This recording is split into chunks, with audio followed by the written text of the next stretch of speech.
ომებისა და შეიარაღებული ძალების წარმოშობა. ძველი მსოფლიო ფართო გაგებით მოიცავს კაცობრიობის ისტორიის ყველაზე პირველ და ხანგრძლივ პერიოდს, ადამიანთა საზოგადოების გაჩენიდან შუა საუკუნეებამდე. იგი იყოფა ორ ძირითად პერიოდად: პირველყოფილთემურ წყობილებად და მონათმფლობელურ საზოგადოებად. ძველი აღმოსავლეთის, ძველი საბერძნეთისა და რომის სახელმწიფოები. ვიწრო გაგებით ძველი მსოფლიო მხოლოდ მონათმფლობელური ფორმაციის პერიოდს აღნიშნავს. პირველყოფილი საზოგადოების დროს მისი სოციალურ-ეკონომიკური განვითარების დონიდან გამომდინარე, ომები ამ სიტყვის სრული მნიშვნელობით, ესე იგი პოლიტიკური ხასიათის ორგანიზებული შეიარაღებული ბრძოლა, არ წარმოებდა. ადგილი ჰქონდა მხოლოდ შედარებით მცირე მასშტაბის შეტაკებებს ტომთა შორის შურისძიების ნიადაგზე, ან საძოვრებისა თუ სამთევზაო სავარგულებისათვის. ბრძოლა წარმოებდა იმავე იარაღით, რომელთაც შრომობდნენ ან ნადირობდნენ: შუბი, მშვილდისარი, კეტი, ცული. ამასთან ერთად იმ დროისათვის დამახასიათებელი იყო საკამათო საკითხების მოგვარება მშვიდობიანი მოლაპარაკებების გზით. საწარმოო ძალთა განვითარებამ გამოიწვია შრომის ნაყოფიერების ზრდა. ადამიანს უკვე იმაზე მეტი პროდუქტის წარმოება შეეძლო, ვიდრე მოიხმარდა. ამან გამოიწვია დამატებითი პროდუქციის გაჩენა, რომელიც ძირითადად ტომური საზოგადოების წინამძღოლთა ხელში გროვდებოდა. ტომთაშორისი შეტაკებების დროს შეპყრობილ ტყვეებს უკვე აღარ კლავდნენ, არამედ მონებად აქცევდნენ.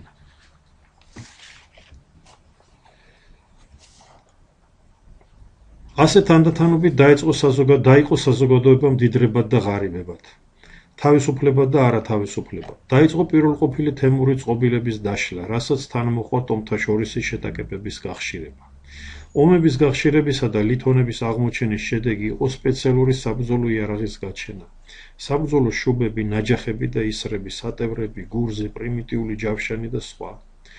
ომის წარმოებისათვის ტომები ერთიანდებოდნენ ტომთა კავშირებში, რომელთა სათავეში იდგნენ ბელადების წრიდან არჩეული მხედართუფროსები. მათ გარშემო ერთიანდებოდნენ რჩეული მეომრები, რომელთა ძირითადი საქმიანობა იყო უკვე ომი და წინამძღოლის დაცვა. სამხედრო ნადავლით ძირითადად ბელადებისა და წარჩინებული მეომრების ხელში ხდებოდა, რაც ხელს უწყობდა მათ სოციალურ ამაღლებას რიგით თანამეტომეებზე. ასე ჩაისახა კლასობრივი საზოგადოება, რასაც დროთა განმავლობაში მოყვა სახელმწიფოების ჩამოყალიბება. უძველესი სახელმწიფოები წარმოიშვა ძველი წელთაღრიცხვის მე-4 ათასწლეულის ბოლოს შუამდინარეთსა და ეგვიპტეში. დაახლოებით 1500-2000 წლის შემდეგ მონათმფლობელურ სახელმწიფოებს ეგვიპტეს შუამდინარეთის გარდა ეკავა აგრეთვე სირია, პალესტინა, თანამედროვე მცირე აზიის, ირანის, ინდოეთისა და ჩინეთის ნაწილები და ბალკანეთის ნახევარკუნძულის უკიდურესი სამხრეთი, ძველი საბერძნეთი. ძველი წელთაღრიცხვის პირველი ათასწლეულის შუა ხანებში სახელმწიფოები არსებობდნენ უკვე იტალიაში, ჩრდილო-დასავლეთ აფრიკისა და ესპანეთის სანაპიროებზე, სამხრეთ კავკასიაში, შუა აზიასა და არაბეთის ოაზისებში. სახელმწიფოების გაჩენის შემდეგ ომი მათი რეგულარული ფუნქცია ხდება და ომების წარმოებისათვის იქმნება სპეციალური შეიარაღებული ორგანიზაცია, ლაშქარი. მისი ბრძოლის უნარიანობა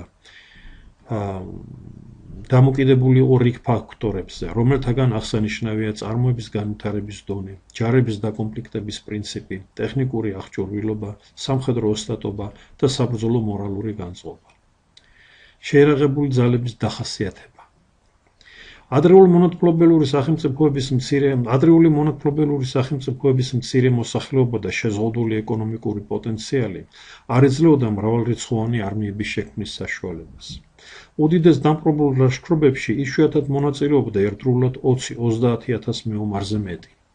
ძველი წელთაღრიცხვის პირველი ათასწლეულის შუა ხანებიდან, როდესაც ძველი მსოფლიოს პოლიტიკურ რუკაზე უკვე მსოფლიო იმპერიები ჩნდებიან, სპარსეთის, მაკედონელთა, რომის, ჩინეთის და სხვა. ბრძოლის ველზე უკვე უფრო დიდი არმიებიც გამოდიან, მაგრამ ეს ძალები, ისევე როგორც ადრინდელი სახელმწიფოების მხედრობა, მეტწილად მილიციურ პრინციპზე იყო აგებული. დაკომპლექტების მილიციური პრინციპი გულისხმობს საჭიროების შემთხვევაში ქვეყნის თავისუფალი მოქალაქეების გაწვევას ლაშქარში, რომელიც ომის დამთავრების შემდეგ ისევ იშლებოდა. ძველი აღმოსავლეთის ქვეყნებში სამხედრო სამსახური 17 წლიდან იწყებოდა. მეომრები 45 წლამდე ლაშქრობებში მონაწილეობდნენ.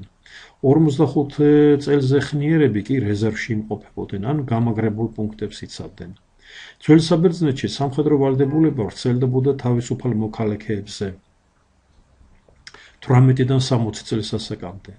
ამასთან 18-20 წლის ჭაბუკები სამხედრო მომზადებას გადიოდნენ სპეციალურ სასწავლო რაზმებსა და ბანაკებში.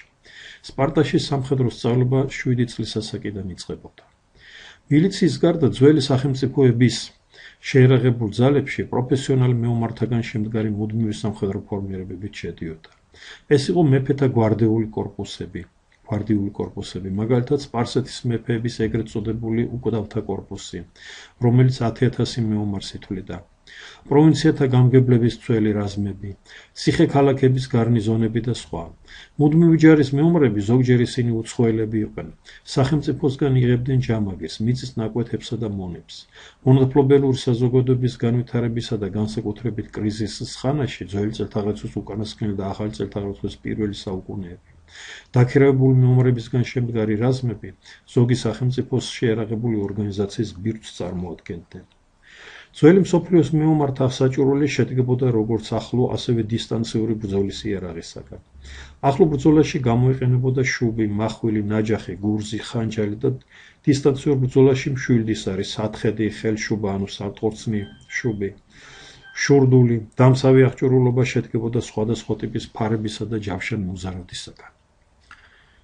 აგერ ამ სურათზე ჩვენ ვხედავთ ეგვიპტელი ქვეითების შეიარაღებას. ეს არის ძველი წელთაღრიცხვის მეორე 1000 წლეულის გამოსახულება კედელზე.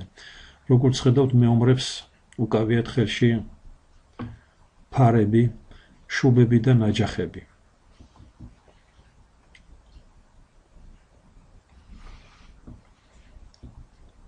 მილიციის მეომრები საკუთარი სახსრებით იძენდნენ საჭურველს. ამიტომ მდიდრები და წარჩინებულები გამოდიოდნენ ძვირფასი, როგორც წესი მძიმე შეიარაღებით. შუბი, მახვილი, ფარი, მუზარადი, ჯავშანი, საბარკულებითა და საჩერნეებით ქვედა კიდურების დასაცავად და მსახურობდნენ ცხენოსანთა და ეტლოსანთა რაზმებში.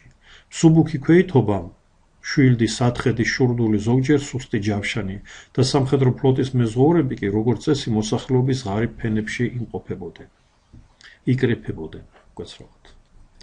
ამ სურათზე საბრძოლო ეტლია სპარსული გამოსახული ძველი წელთაღრიცხვის მე-6-მე-4 საუკუნეებისა. როგორც ხედავთ, ეტლში შებმულია ორი ცხენი.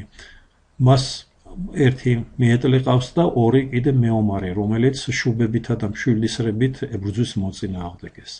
გარდა ამისა, თქვენ შეამჩნევთ, რომ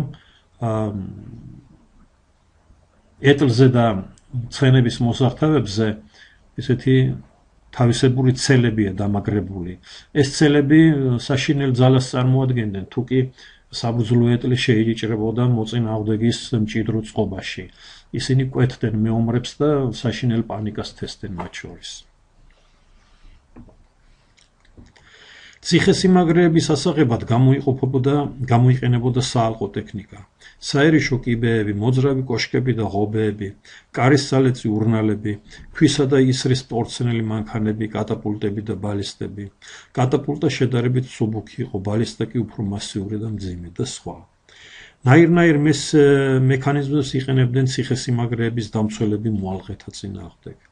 ამ მხრივ განსაკუთრებული ინტერესი იწვევს სახელგანთქმული ბერძენი მეცნიერის არქიმედეს ძველი წელთაღრიცხვის მე-3 საუკუნე მიერ შექმნილი მანქანები. მათ შორის იყო მაგალითად გიგანტური კავი, რომელთაც შეიძლებოდა ზღვისპირა ქალაქთან მიახლოებული ხომალდის ამოტრიალება. გვეყოფა.